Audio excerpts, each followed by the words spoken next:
سڵاوتان لێبێ من سروود خورشید لە کەناڵی ئاسوی زانکۆ لەگەڵتانین بۆ باسکردن و درێژەدان بە زانکۆی پۆلیتەکنیکی هەولێر بۆ کۆلێژەکانی تاوەکو زانیاریەکانی هەر کۆلێژێک بەتایبەت بۆ ئەم ڤیددیۆیان کە کۆلێژی تەکنیکی کارجێڕی هەولێرە بۆ ئێوەی خۆشەویست پێتان ڕابگەێنین کە ئایا بە زانکۆ لاین پارالێل بۆ ئێواران کۆنمرەی چەندی وەرگرتووە بە پارێزگا و بە گشتێکەی هەروەها بۆ ئەوەی ئەو زانیاریانێکی هەمانە لەبارەی هەر بەشێک لە بەشەکانی کۆلێژی تەکنیکی کارجێڕی بۆ ئێوەی خۆشەویست باز بکەین بۆ ساڵی خوێندنی 2022-2023 ئێوەش لەگەڵمان بن تا کۆتایی ڤیددیۆ بینەر بن تاوەکو زانیاریەکان بە وردی وەربگرن.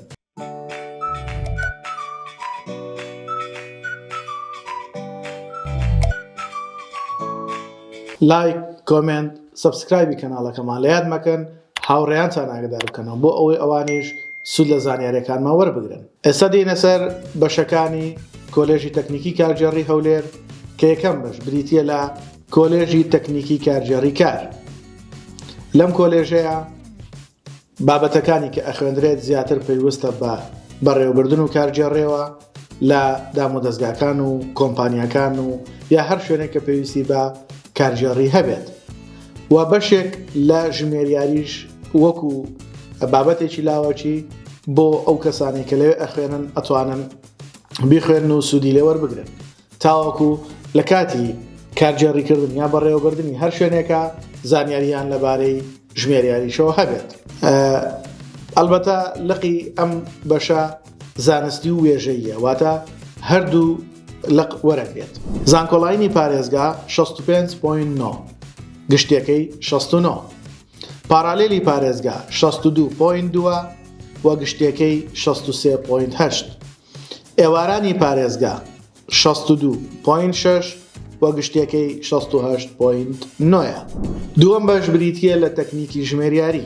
بەشی تەکنیکی ژمێریاری لێرەیە زیاتر گرنگی و برێ و بە بەشی ژمێریاری ئەدرێت لە کۆمپانیەکان لە فەرمانەکانی حکوومەت هەروەها لە هەر شوێنێکە کە پێویستی بە بابەتی ژمێریاری هەبێت لێرەیە بە وردی و بە پوختی هەموو بابەتەکان ئەخوێندرێت لە ماوەی 4 ساڵە. تەنها بەشی زانستی وەرەگرێت زانکۆڵاینی پارێزگا 64.759 و گشتێکەی 67.751 پارالێلی پارێزگا 6.853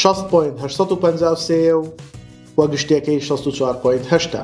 وەکو وتیشمان هیچ بەشێکی زانستی لە کۆلێژەکان بەشی ئێوارانی نییە. سێم بەشمان بریتیە لە بەشی تەکنیکی میدیا واتە ڕاگەیاندن.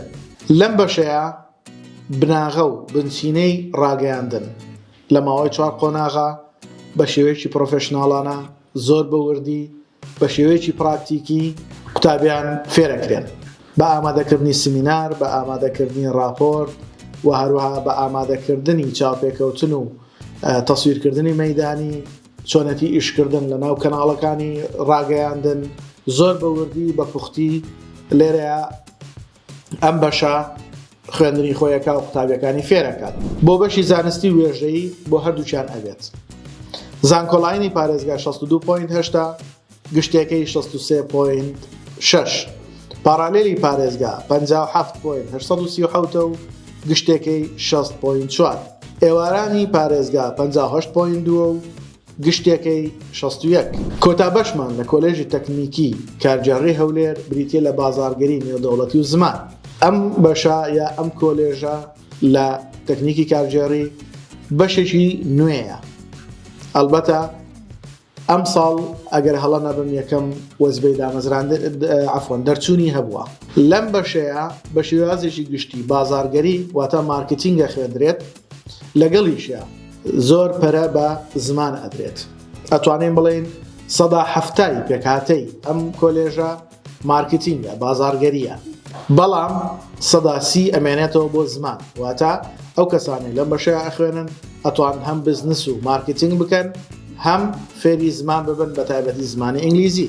بۆ زانستی و بۆ وێژەیی هەردووچیان وەرەگرێت زانکۆڵاینی پارێزگا 62.702 گشتێکەی 65.156 پارالێلی پارێزگا 59.367 و گشتێکەی 64.944 ئێوارانی پارێزگا 57.22 گشتێکی 6.7 بە هیوای ئەوەی زانیاریەکانمان لەبارەی کۆلێژی تەکنیکی کارگێڕی هەولێر بە هەموو بەشەکانیەوە بۆ ساڵی خوێندنی 2022-23 جێگەی سوود و ڕەزامەندی ئێوەی خۆشەویست بێت. سوودی لێ ببێنن بتوانن لە کاتی خوێندنتانە ئەو بەشانەی کە خۆتان حەستان پێیەتی هەوڵی جدی بۆ بدەن و کۆنمرەکانتان لە سنووری ئەو بەرزتر بێت، چونکە ساڵانە خۆتان ئەزانن گۆڕانکاری بەسەر کۆنمرەکان ئادێت.